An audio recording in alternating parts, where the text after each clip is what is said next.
ब्रह्मा और सरस्वती की कहानी उस समय शुरू होती है जब सृष्टि की रचना हो रही थी। हिंदू ग्रंथ के मुताबिक सृष्टि की रचना ब्रह्मा जी के द्वारा की गई है और इस ब्रह्मांड के पालनकर्ता के रूप में हम भगवान विष्णु को जानते हैं। साथ ही भगवान शंकर को सृष्टि के संचारक के रूप में जानते हैं। मगर कमाल की बात है कि आपने पृथ्वी पर विष्णु और महेश के बहुत सारे मंदिर देखे होंगे, मगर आपने कभी भगवान ब्रह्मा का मंदिर नहीं देखा होगा। पूरी पृथ्वी में भगवान ब्रह्मा की मूर्ति केवल भारत के पुष्कर में है। सरस्वती पुराण में भगवान ब्रह्मा और माता पार्वती के विवाह की बात लिखी हुई है। इस प्रसंग के मुताबिक जब भगवान ब्रह्मा सृष्टि का निर्माण कर रहे थे तो सृष्टि के निर्माण को आगे जारी रखने के लिए ज्ञान की आवश्यकता थी। इस वजह से अपने मन से उन्होंने माता सरस्वती का निर्माण किया। सरस्वती की कोई माँ नहीं थी। उनका जन्म भगवान ब्रह्मा के मन से हुआ है। सरस्वती को ज्ञान की देवी के रूप में जाना जाता है। भगवान ब्रह्मा ने सरस्वती के साथ साथ सृष्टि का निर्माण किया और सृष्टि के अलग अलग जीव जंतु, पहाड़, जंगल, नदी आदि का निर्माण किया। इस निर्माण की प्रक्रिया के दौरान भगवान ब्रह्मा देवी सरस्वती के रूप से आकर्षित हो गए। माता सरस्वती ज्ञान की देवी होने के साथ साथ रूप में भी बहुत आकर्षक थी। मगर सरस्वती का जन्म ब्रह्मा से हुआ है। इस वजह से जब भगवान ब्रह्मा सरस्वती की तरफ मोहित हो गए तब देवलोक में उनकी बहुत निंदा हुई। हालांकि इन सब के बावजूद ब्रह्मा ने सरस्वती से विवाह किया और लगभग 100 साल तक पृथ्वी पर जंगल में निवास किया। पृथ्वी पर सरस्वती के साथ ब्रह्मा जब निवास कर रहे थे तब उन दोनों के जरिए मनु नाम के पुत्र का जन्म हुआ। आगे चलकर मनु की संतानें ही मनुष्य जाति के पनपने का कारण बनी। भगवान ब्रह्मा के इस व्यवहार के कारण देवलोक में यह निश्चय किया गया कि भगवान ब्रह्मा की पूजा नहीं की जाएगी।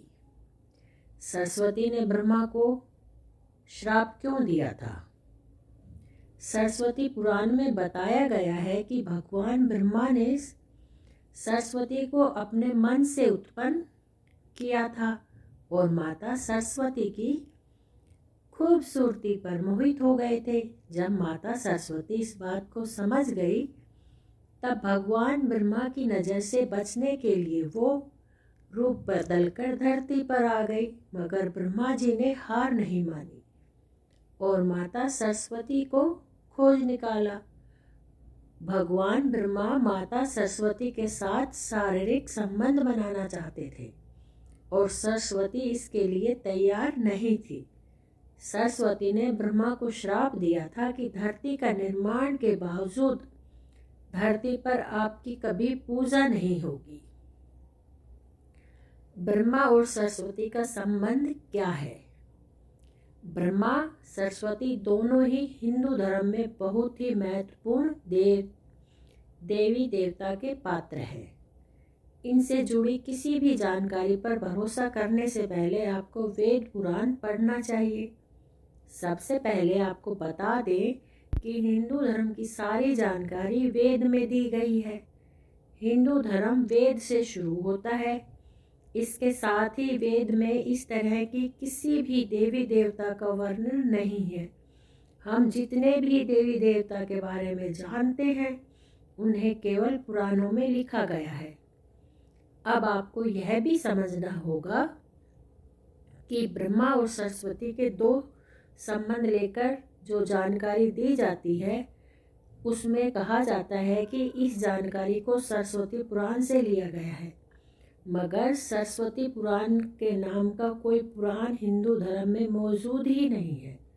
हिंदू धर्म में 4 वेद और 18 पुराण की बात की गई है। इन 18 पुराणों में सरस्वती पुराण नाम का कोई पुराण मौजूद नहीं है। कुछ बड़े पुराणों को उप पुराण में विभाजित भी किया गया है, मगर उप पुराण में भी सरस्वती पुराण के नाम के किसी भी पुराण का जिक्र नहीं है। कुछ जगहों पर मत्स्य पुराण की बात की जाती है, मगर इस पुराण में भी आपको सरस्वती ब्रह्मा के विवाह जैसी कोई भी जानकारी नहीं मिलेगी। ऐसे में सवाल उठता है कि ब्रह्मा और सरस्वती के बीच कौन सा संबंध है। इसके लिए आपको समझना होगा कि ब्रह्मा ने सृष्टि का निर्माण किया, अर्थात जब भगवान ब्रह्मा इस सृष्टि का निर्माण करने बैठे तब विष्णु महेश के अलावा कुछ भी इस दुनिया में मौजूद नहीं था। ऐसे में अगर उन्हें सृष्टि को आगे चलाने के लिए किसी भी पुरुष स्त्री की आवश्यकता होगी तो उन्हें अपने मन से उसकी रचना करनी होगी। इसी वजह से भगवान ब्रह्मा ने माता सरस्वती, नारद, मन्नु, जामवत, सनक, सैनंदन, सनातन, सनंत कुमार, भृगु एवं अत्रि का जन्म अपने मन से किया और पृथ्वी को आगे संचालित करने के लिए धरती पर भेजा।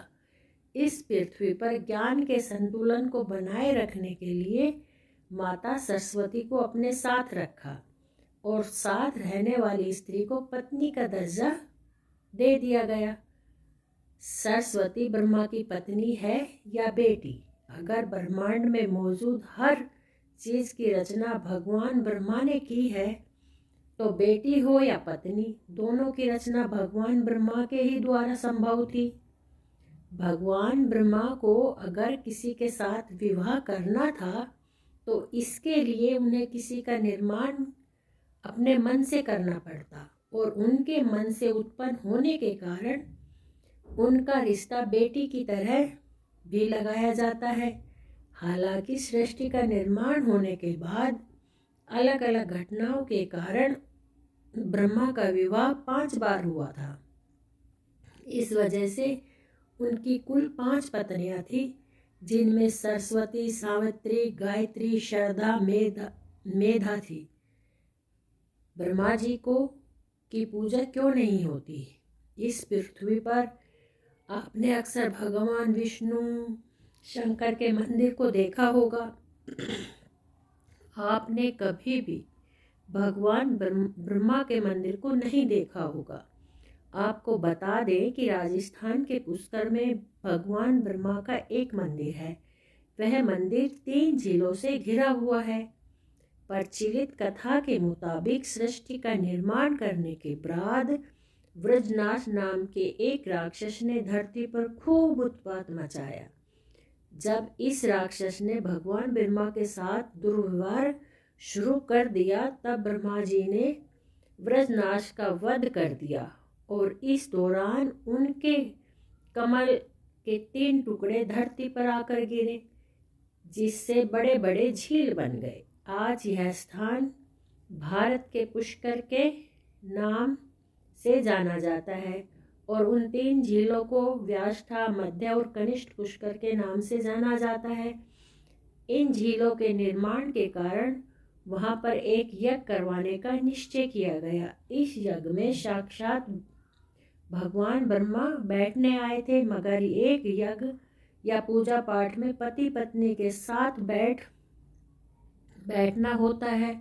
उस समय भगवान ब्रह्मा की पत्नी सावित्री थी, मगर उन्हें आने में काफी विलंब हो रहा था। बहुत देर इंतजार करने के बाद पूजा का मुहूर्त खत्म होने से बचने के लिए भगवान विष्णु ने एक सुझाव रखा कि ब्रह्मा जी की शादी इसी पूजा के दौरान कर दी जाए। इसी विचार पर सहमति दिखाते हुए नारद मुनि ने गायत्री नाम की एक स्थानीय लड़की को भगवान ब्रह्मा के साथ विवाह के लिए मना लिया। जब इन दोनों का विवाह हुआ और यज्ञ में भगवान ब्रह्मा गायत्री के साथ बैठकर पूजा को संपन्न किया, तभी वहां माता सावित्री आ गई और वह पूरी गतिविधि पर खूब क्रोधित हुई। उन्होंने इस क्रोध में आकर भगवान ब्रह्मा को श्राप दिया कि धरती पर उनकी पूजा कभी नहीं की जाएगी। इसके बाद उन्होंने नारद को शादी के लिए लड़की खोज कर लाने का कारण श्राप दिया कि नारद आजीवन कुंवारे रहेंगे जब माता सावित्री को पता चला कि यह विचार भगवान विष्णु ने प्रकट किया था तो उनके श्राप से वह भी नहीं बच पाए। माता सावित्री ने भगवान विष्णु को श्राप दिया कि वह अपनी पत्नी के वियोग में तड़पेंगे।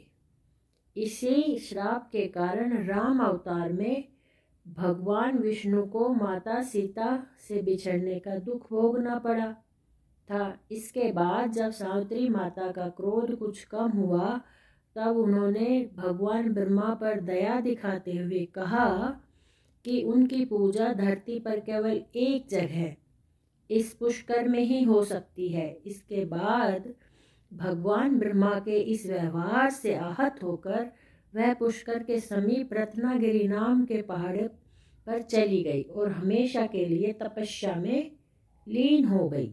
आज भी रत्नागिरी पहाड़ पर माता सावित्री का मंदिर है और उसके ठीक नीचे 3 झील के बीच बसा पुष्कर का ब्रह्मा मंदिर मौजूद है।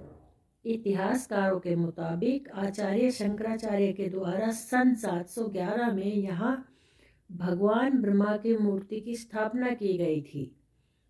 उससे पहले यहाँ बिना मूर्ति के पूजा होती थी। दोस्तों, आपको यह कहानी कैसी लगी कृपया कमेंट कर ज़रूर बताएं और ऐसी ही और भी बहुत सारी कहानियों को सुनने के लिए चैनल को सब्सक्राइब जरूर करें और वीडियो देखने के लिए सभी दोस्तों का धन्यवाद।